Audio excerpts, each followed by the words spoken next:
Assalamualaikum warahmatullahi wabarakatuh. Jumpa lagi dengan saya Avandi di channel Klinik Keperawatan.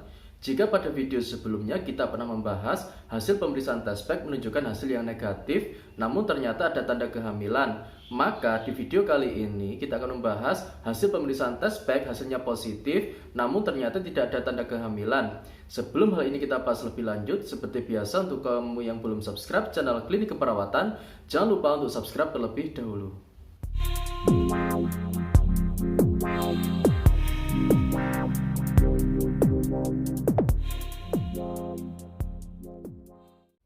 Pada saat melakukan pemeriksaan test pack, hasilnya positif, namun ternyata tidak ada tanda kehamilan. Bagaimana bisa hal tersebut terjadi? Yang perlu kita ketahui, pemeriksaan test pack menggunakan indikator hormon HCG. Hormon HCG biasanya akan meningkat di dalam tubuh ketika memasuki masa kehamilan. Pemeriksaan test pack memiliki keakuratan 90%. Itu artinya pemeriksaan test pack terkadang juga bisa salah.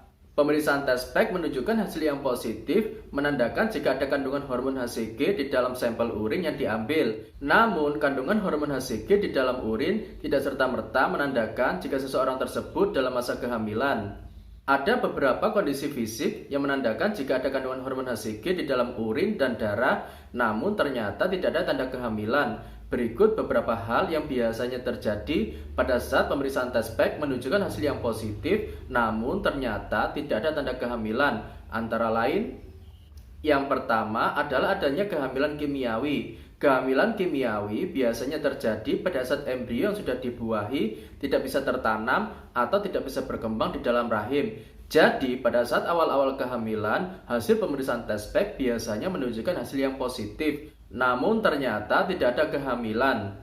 Pada kasus kehamilan kimiawi disebabkan oleh banyak hal, seperti adanya jaringan parut di dalam rahim, kelainan rahim, dan juga kekurangan hormon progesteron, sehingga janin yang ada di dalam rahim tidak bisa berkembang.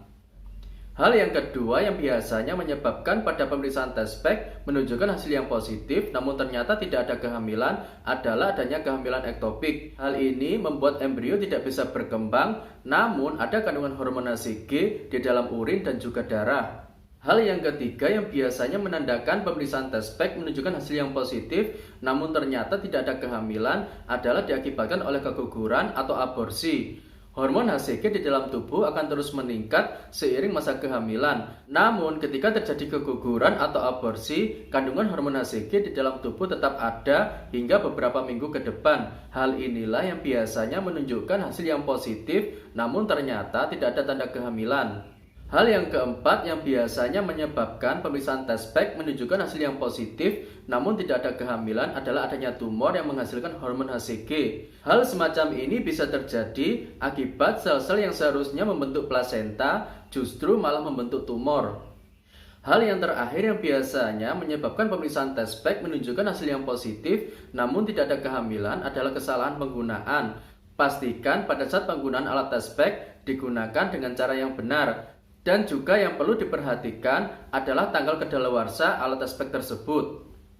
Agar pemeriksaan test pack menunjukkan hasil yang benar, yang perlu dilakukan adalah memperhatikan petunjuk dan cara penggunaannya. Selain itu, yang perlu diperhatikan kapan waktu yang paling bagus untuk melakukan pemeriksaan test pack. Untuk melakukan pemeriksaan test pack, waktu yang paling bagus adalah ketika bangun tidur di pagi hari. Hal ini dikarenakan ketika bangun di pagi hari, kandungan hormon HCG di dalam urin masih tinggi, sehingga jika dilakukan pemeriksaan test pack, hasilnya akan akurat. Demikian sedikit informasi dari saya. Bila video ini bermanfaat, jangan lupa untuk like dan share ke teman-teman. Bila ada pertanyaan, bisa disampaikan di kolom komentar. Nanti kita bahas pada video berikutnya. Dan untuk kamu yang belum subscribe channel Klinik Keperawatan, jangan lupa untuk subscribe channel Klinik Keperawatan. Karena kedepannya kita akan membahas lebih banyak lagi informasi kesehatan lainnya. Terima kasih.